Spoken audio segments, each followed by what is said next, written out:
I'm Andrew. And I'm Alisa. And you're watching Designing Workflows.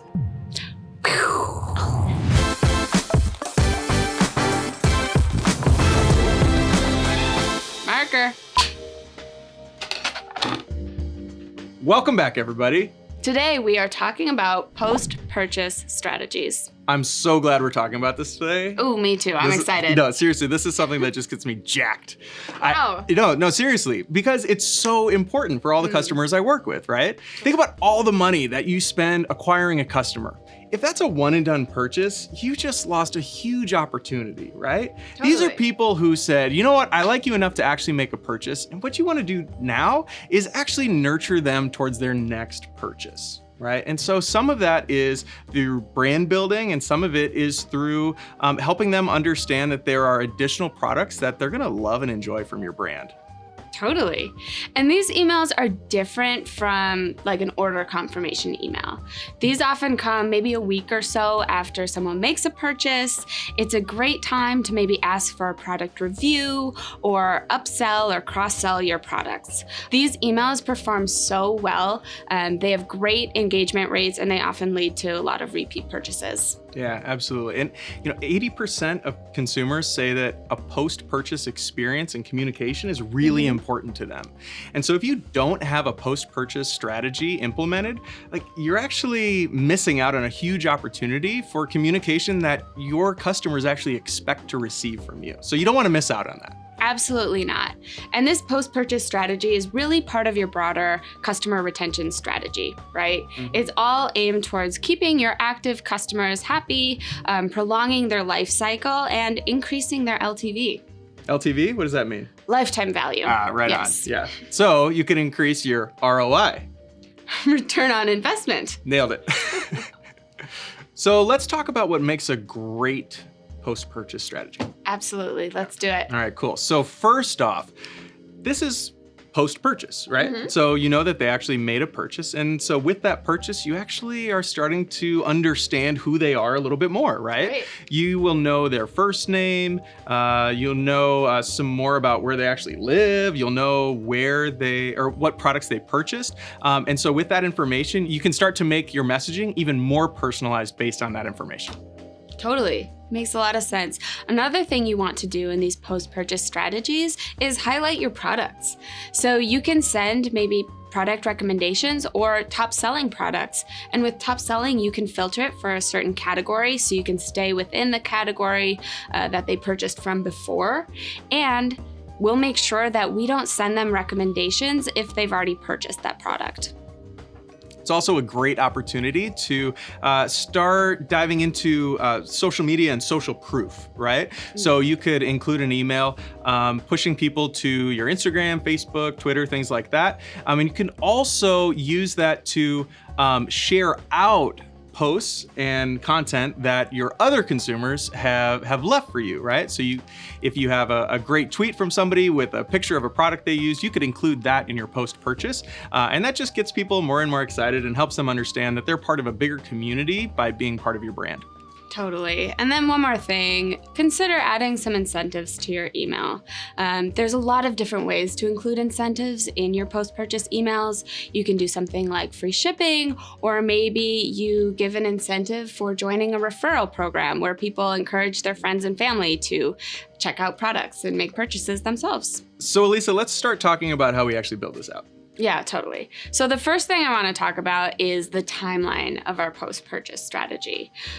Research shows that after the first 100 days, the likelihood of someone making a second purchase drops drastically. Just like that. So we want to make sure that people can convert and make that second purchase within 100 days. So I'm going to dive into Drip and go over our shareable workflow, our post-purchase workflow. And ours goes over a 45-day period, but totally recommend playing around with that. Optimize your workflow. Just keep it within 100 days. Cool. So as I mentioned before, we're not going to start from scratch. We're going to use one of our awesome shareable workflows. And the first thing in the shareable workflow is a trigger, order created. So this is pretty straightforward. When someone creates an order, they'll be pulled into this workflow. So do you want to talk through kind of any details in this trigger that people might want to watch out for? Absolutely. So like with any workflow, you can get really creative with your triggers, right? And so for this one, what we're planning on doing is triggering when somebody has ordered at least 2 times, okay? Now, you might want to set up another workflow where it will trigger on the first time, and then you can have like very specific messaging for that. Sure. But for this one, we are triggering on somebody who's ordered at least 2 times. So that's what we've got here. So we're trying to get that third purchase. Exactly. Okay, right. cool. Yep, exactly. We always talk about first the trigger and then we talk about the goal, The right? goal, the ever important goal. So important. So I'm going to go all the way to the bottom of this workflow and point out that we have a goal here, order created, so that if people make an order at any point throughout this workflow, they'll be pulled down to this goal and they'll stop receiving any follow-up emails. Cool. Yeah. Scroll back up to the top. So after people are entered into the workflow by creating an order, there is a 7-day delay here. So as I just mentioned earlier, we want these delays to not be, we don't want them to be super quick. We don't want to be aggressive. We want to give people some time after they make a purchase, but we want to make sure that we can get them to convert within 100 days. So we'll wait 7 days here before sending out that first email. So with that 7-day delay, we can assume that they're either going to get their product or maybe not quite have received their product, right? They're in that sort of anticipation moment where they're really excited about it. And so like that's a perfect time to send a thank you, right? Absolutely. And so that's why we have this email here of we are flattered, right? Because we are. We're flattered that they chose us again to, you know, be part of our brand family. And so you can send a great thank you message right here. Totally. Lots of warm and fuzzies here. Exactly. Make them feel good. Lay 'em on. All right, so we have that first email, then we'll wait another few days and we'll send a second email. So what kind of email do we typically recommend for the second one? Yeah, so for this one, based on the knowledge that we have of their purchases up to this point, we can actually send a product recommendation block, which will dynamically show different products for everybody who receives that email.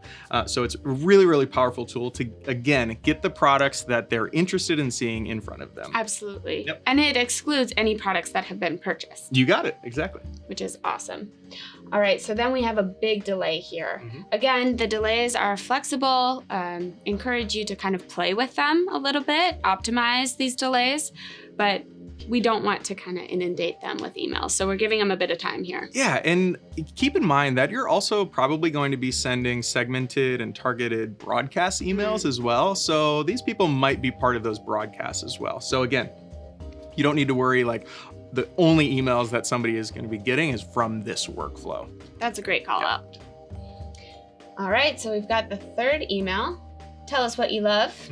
Yeah, so this is what we talked about before, right? Like maybe including some social proof or requesting some sort of review based on their last purchase. Totally. And they're getting such a good experience. They're going to give a great review, obviously. And honestly, like if they don't, it's a really good opportunity for you to understand what went wrong, and then you can and you can like optimize the whole customer service experience. And you know, maybe there's something going on with shipping, or you know, the product wasn't up to quality of what they expected. So great opportunity, even if you get bad reviews, to dive in. That's a good point. All right. So then we'll do a 15-day delay. We'll give them some more time. Again, they're probably getting other content as well. And then after 15 days, we've got a little incentive. Yeah, right? A little incentive, right? And like you mentioned earlier, this could be a discount, but it could also be you know, information about a referral program or things like that. So you know, we see explicitly in this workflow, we have this goal, right? We're trying to get them to accomplish the goal of creating an order. So we might as well give them like a little something to nudge them in that direction, right? Totally. Yeah. Cool. And then after that, we wait a day. Give them one last shot, and then we'll have them exit the workflow. And that's pretty much our shareable workflow. When you install it, though, you have to do a couple little tweaks to make sure it's it works for you, right? Can we walk through some of those tweaks you'll have to do? For sure. So like you mentioned, we'll need to adjust the delays and however it makes sense for your company and, Right. and the experience that you want to create for your customers. You'll also want to adjust the email content. So we'll have some emails in there that you can get some ideas from, but you definitely want to put it in your own brand voice. Sure. It's really important. All right, and keep in mind, if somebody is in one of these delay nodes and they make a purchase, Right. so they create this order, they will actually get pulled down and they Yep. won't receive any of the subsequent emails that they haven't already received. Makes sense. Yeah, so that's really the power of the goal and why we recommend having goals in most of your workflows. Right, because Yep. if they make the purchase, you don't need to continue sending them content. Exactly, right. So we can see that for this workflow, it's generic, right? It's for any purchase that's made. Right? Let's say you have a product that needs some educational materials with it, or you have like some really specific messaging for that product, Okay. and you want people to like get excited about it after the purchase, or you're trying to drive like a specific next sell. Right? You can actually trigger this post-purchase workflow on a very specific product.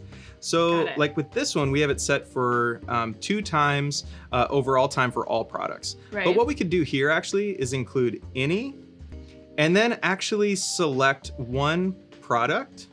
Oh, excuse me. We can select a product title, and we can do, let's do this City Hoodie Gray, okay? So we can, and we'll just do one time here. Oops. So we'll update that.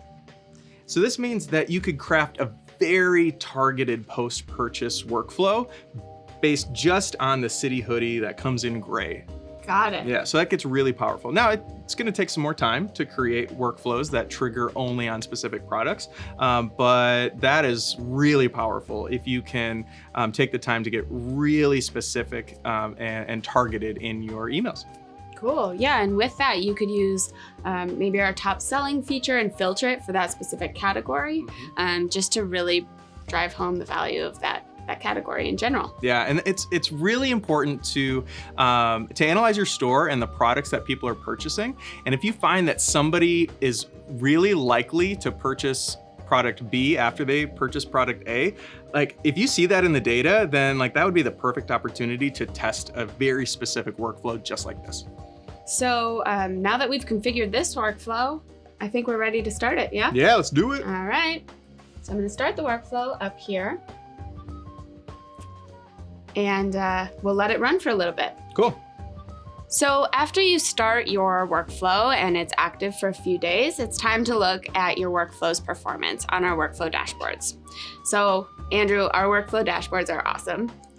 They let you see the performance of your workflow and see what's working and what's not. And it allows you to optimize your marketing strategies so that you can ultimately build better and more profitable relationships with your customers. So let's dive in and take a look at what we can actually learn about a workflow's performance. Yeah, absolutely. So once you start the workflow, you'll want to drill into your workflow dashboard and see how your workflow is doing. On this dashboard, there's a lot of information here. First and foremost, the dashboard shows you how much revenue your workflow is bringing in. So you can see for each day how much revenue is coming in, and you can adjust the time frame so that you can assess maybe a full month or a week, and you can figure out, which weeks are performing better than others, and you can drill into certain days that are performing maybe differently than other days, and you can figure out why that's happening. And then also you'll be able to see how your specific emails are performing in the workflow as well. You can see a lot of great data for each email in the workflow. You can see order and revenue data, see how many conversions are happening. And then for the emails, you can see how many have been sent, opened, and clicked, and even unsubscribed. Cool. Yeah, it's a great way to see how your workflow is performing, and it gives you a great lens so that you can optimize your marketing strategies. Yeah, a lot of customers I work with will take a look specifically at the automation emails and see how much money they're driving with each of those emails for a period of time, and then how well they're performing, and then are constantly tweaking with split tests to make sure that they're optimizing. All right, Andrew. Should we talk about some key takeaways? Let's do it. All right. Super important to think about your customer journey, right? Absolutely. Like we talked about, you can get very specific with the trigger or very general. It all depends on what you want to customize and how targeted you want to get with these post-purchase strategies. Keep in mind that you are trying to build a relationship, right? You don't want to sound desperate. You want to provide engaging content that gets somebody excited to continue to be part of your brand family. Totally. Also, remember that timeline. After the first 100 days, the likelihood of someone making an additional purchase goes down drastically. So try to test out different timelines in your post-purchase strategy so that you can optimize the best timeline to get the most conversions. And remember, don't annoy people, right? Sure, you're trying to get them to convert again by sending them, great products that they're going to be interested in. But you also want to send engaging content that is going to be valuable for them. And that's why they're going to keep opening your emails and being part of your brand. Absolutely. And in this video, we used our post-purchase workflow, which is a shareable workflow, and you can find a link to that below. And there's also a great post-purchase split test workflow that helps you optimize your post-purchase strategy. Check it out right below. Also, yes, we have other great resources in My Drip, so check that out. It's going to be super helpful, helping you understand how all of this fits into the other features and strategies within Drip. Also, if you have any sort of questions, reach out to our live chat support team. They're awesome people who know the product and these strategies really well, and they would love to dive in with you. Absolutely. Hey, Alisa, I had an awesome time today. What do we do after we have awesome times? We dance! We dance!